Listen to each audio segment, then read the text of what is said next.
ભીલડી ખાતે ભગવાન શ્રી પરશુરામની ભવ્ય શોભાયાત્રાનું આયોજન કરવામાં આવ્યું હતું, જે ભારે ઉત્સાહ અને ભક્તિભાવ સાથે સંપન્ન થઈ હતી।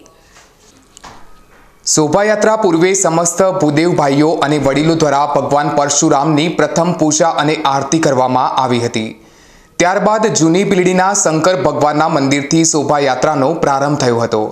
આ શોભાયાત્રા ભીલડીના મુખ્ય બજાર, રેલવે સ્ટેશન, માર્કેટ રોડ અને હાઈવે રોડ પર ફરીને સેમોશ માતાના મંદિરે પહોંચી હતી, જ્યાં તેમનું સમાપન થયું।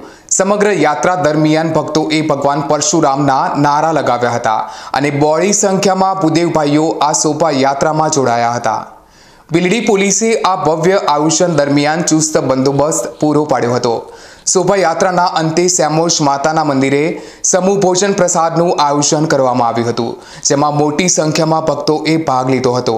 આ રીતે ભગવાન પરશુરામની ભવ્ય શોભાયાત્રા શાંતિપૂર્ણ અને ભક્તિમય વાતાવરણમાં સંપન્ન થઈ હતી।